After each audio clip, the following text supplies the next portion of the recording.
remove the foot pedal and lower patient chair. So what we're preparing to do is get ready to disinfect the unit. If you notice when you walk into this clinical area, all of the chairs look exactly the same. The way they are sitting here right now is what we refer to as pre-appoint position, meaning that the chairs will always be all the way up in the air. The bracket tray will be over the seat of the chair. The light will be over the bracket tray, and you'll notice two pedals, a black one and a silver one. Those of you in the back row, you can even turn around because every unit's laid out exactly the same if you're having a hard time seeing. There are two pedals, this black foot control pedal and the silver one is what's called a rheostat. A rheostat will operate your handpiece down the road, okay?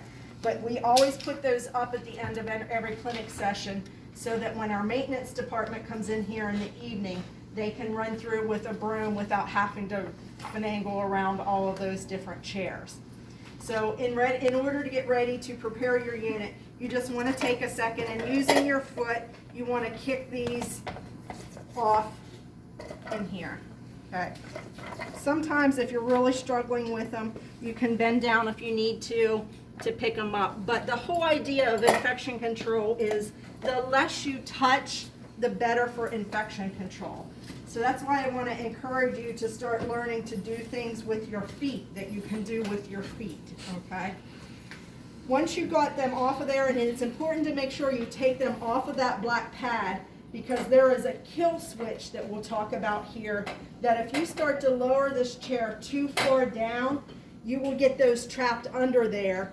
And because this will automatically shuts everything on the unit off so nobody can get their foot crushed, you won't be able to get them out after that, and we have to call maintenance in. Okay.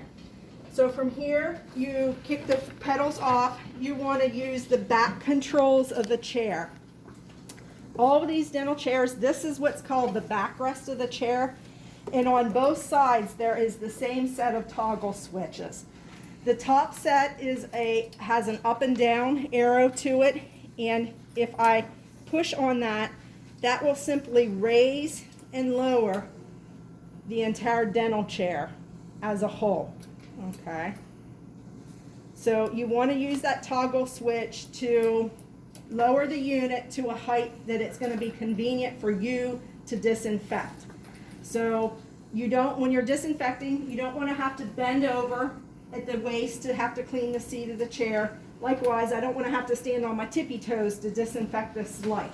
So you're just trying to get it at a reasonable height so that you can easily disinfect it, keeping pretty good body mechanics. While we're here, also, even though we don't have to do anything with it right now, the lower toggle switch will have a horizontal arrow. That arrow, when you push on it, will raise and lower just the backrest of the chair. So that will be the button in the future that you use to put your patient in supine position, okay? Now, I'll also point out at this time, on this black pedal that you just kicked down, you will see the same set of arrows. Up and down for vertical raises the chair, up and down as a whole. The curved horizontal line is what controls your backrest to put your patient in supine. When possible, it is highly recommended that you use the footrest is preferable for positioning the chair when it works. But as you could just see, when I push on this one, for whatever reason, this one is broken, so your alternative is these hand switches. Why am I suggesting, though, that if the pedals work, you learn to use those? So you're not touching. Again, anything that you don't have to touch is better for infection control reasons. So this black pedal is preferred to control the chair. However, if the chair doesn't work, you may use these toggle switches. So when we're testing